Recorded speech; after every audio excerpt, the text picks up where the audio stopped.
Hi guys! So ayan, wala mo ng mini vlog yung auntie nyo dahil for today's video, may gagayahin muna ako dahil may napanood nga akong video at gusto ko siyang itry kung totoo nga siya or hindi. Kaya naman, ayan, ipapakita ko sa inyo yung sinasabi kong video.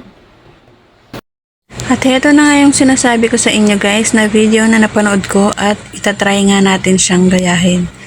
At ayan, meron nga Coke si kuya, isang butil ng bawang at isang Mentos candy. At ayan, sabay-sabay nga nating panoorin yung ginawa ni kuya. Tinanggal nga lang muna niya yung pangalan ng kanyang Coke at saka niya hinulog yung bawang at Mentos. Pagkatapos nga ay tinakpan niya at sabay inalog-alog.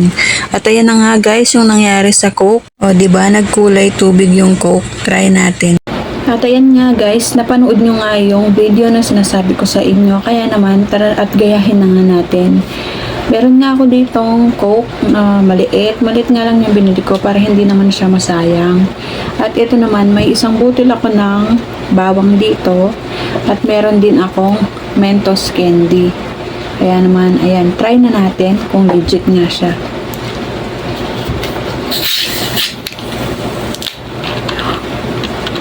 Oh, yan. Ilalagay muna natin yung bawang at yung ating Mentos candy. Oh. Nag-ano siya guys, sorry. Natapon. Alisin ko lang yung ano niya para mas makita natin siya. Ito, nakakatakot, baka sumabog. Ayan. I-shake lang natin siya.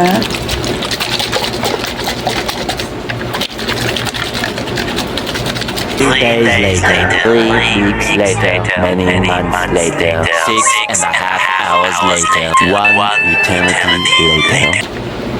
At parang walang nagbabago. Yan, kita nyo naman nasa loob yung bawang at saka yung Mentos candy. Ayan. Shake natin ulit siya.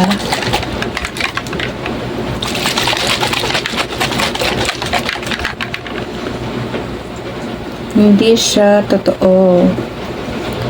Fake news. Hindi siya totoo guys. Hindi siya legit. Ayan. Ayan. Kahit i-shake natin siya ng i-shake, wala pa rin. Ganun pa rin siya. So, ayan, fake news yung ating napanood. Ayan, salamat sa panonood, guys. Bye!